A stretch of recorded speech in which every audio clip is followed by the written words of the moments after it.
Ingawaje mwanzo sijui nisemaje. Chini angalia ukurasa huu. Ukurasa wa pili hapa naona hospitali kuu ya Kenyatta National Hospital. Huo ni uso. Hiyo ni uso. Unasema uso. The front page ya The Standard. Nasema kwamba hospitali kuu ya Kenyatta imesitisha upasuaji, manake oksijeni ya matibabu imepungua kidogo. Katika ukurasa wa 3 hapa wanasema aliyekuwa mwimbaji, si mwimbaji kweli, aliyekuwa anaitwa nani? Mwendwa wa kwa Mariru, ni mwimbaji pia, aliaga dunia hapo siku ya Ijumaa 3 jioni. Hiyo habari hiyo utaipata ama itangaziwa katika ukurasa wa 3. Ukurasa wa 4, Wizara ya Elimu inasema kwamba matokeo ya mtihani wa KCPE utatoka ama utatolewa hapo karibuni ama kwa wiki 2 ambazo ziko hapa mbele. Alafu katika ukurasa wa 12 tunaona kwamba kuna wale ambao wameteuliwa kugombea kiti ama ukurugenzi katika kazi ya KPA. Vile vile katika ukurasa wa 20, chatoni ukurasa wa 6 mwanzo. Ukurasa wa 6 hapa tunaona kwamba swali linaulizwa hapa, je, kiongozi wa chama cha ODM ni kama anataka muungano na wengine hapo? Kwa maana hapo jana kulikuwa na kikao pale katika mkahawa ndani ya Nairobi ambapo kuna wale marafiki zake wa karibu waliingia pale kwenye mkahawa wa Nairobi, wakaketi wakaongea zaidi. Kwa hivyo tunajiuliza kwamba je, ni muungano mpya uko jikoni unatengezwa kwa ajili ya mwaka wa 2022? Mbona kuna uwezekano pia? Kuna uwezekano. Tutaangalia hayo, tangazia tukiangalia kwa mapana na marefu. Vile vile katika nchi ya Tanzania, kiongozi ama niseme rais wa Tanzania mpya ambaye anaitwa Suluhu amebadilisha mikakati iliyowekwa kuzuia ugonjwa ama kudhibiti ugonjwa wa corona. Mbali na yale mwenda zake anaitwa nani yule?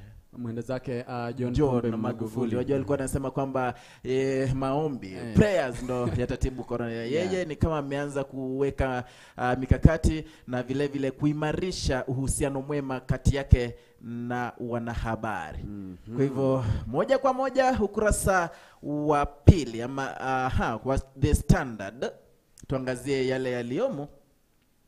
Naam, ukurasa wa 2, hospitali ya KNH ama Kenyatta National Hospital wanasema kwamba kuna upungufu wa oksijeni ya matibabu ambayo sasa imesitisha upasuaji. Kuna wale ambao walikuwa wamebook surgeries kuanzia sasa hadi wiki zijazo. Ni kama kwamba wameambiwa kwamba sasa hayo hayapo tena, manake wamekosa oksijeni. Kwa hivyo kama jana watu 6 ambao walikuwa na virusi vya corona waliweza kulazwa pale, ambapo 3 washaaga manake hamna oksijeni. Na wengine vile vile wako katika kijumba cha ICU wanaendelea kupigania maisha yao. Kwa hivyo unaangalia jinsi hali ilivyo hapa Kenya. Ngawaje unajua leo tunasherehekea World Health Day.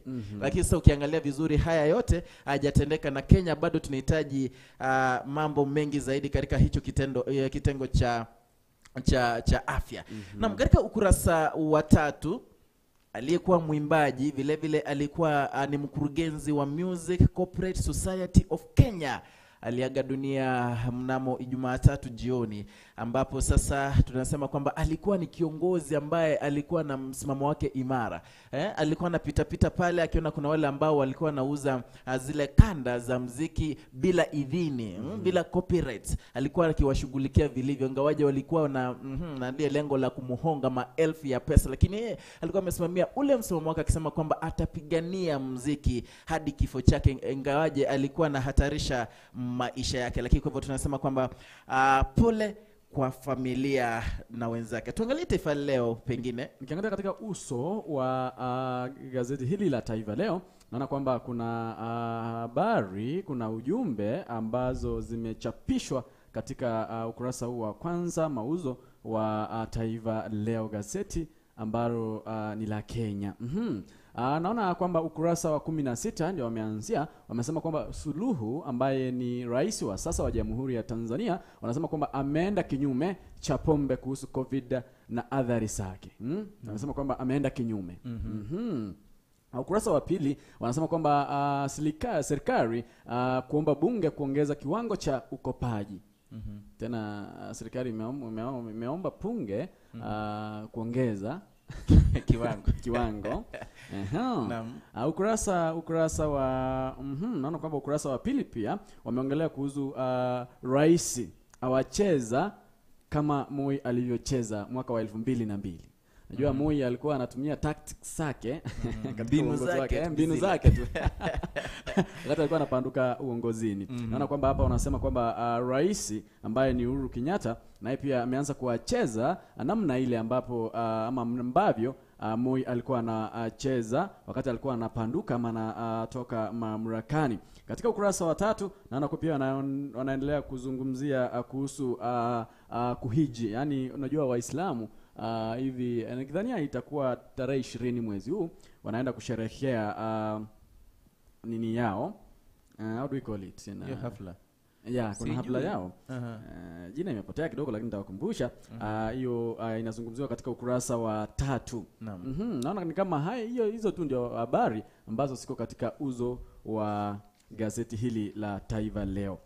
Nikienda moja kwa moja hadi ukurasa wa kwanza na wa pili, naona kwamba wanazungumzia kuhusu matokeo ya mtihani wa darasa la 8 ambao wamesema kwamba utatoka mwezi huu. Najua waziri wa elimu George Magoha amejipanga vilivyo. Niliona juzi alikuwa ana taarifa wa Kenya, alikuwa ametoa taarifa kwamba amejiandaa katika kusahisha mtihani huu wa KCPE. Amesema kwamba mtihani huu utatokea matokeo yake yatatokea before mwezi uishe. Huo ni ukurasa wa pili. Ukurasa wa pili pia naona wanazungumzia kuhusu historia ya 202 kujirudia tena. Unajua wakati rais wa pili wa Jamhuri ya Kenya, rais marehemu wanaitwa marehemu mwenda zake Gideon Moi alipoaga dunia, rais wa Kenya wa Jamhuri ya Kenya Uhuru Muigai Kenyatta alimsindikisha na walifanya nini ile masishi inaitwa tunahitaji ile masishi ya serikali, yani ile ambayo imeandaliwa na serikali.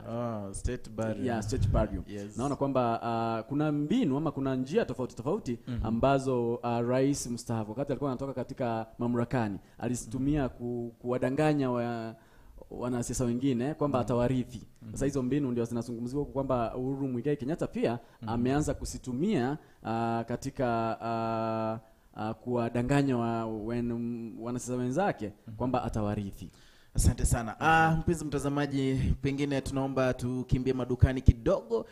Tutarejea na mengi zaidi ambayo tumekuandalia katika meza yetu ya magazeti hii leo.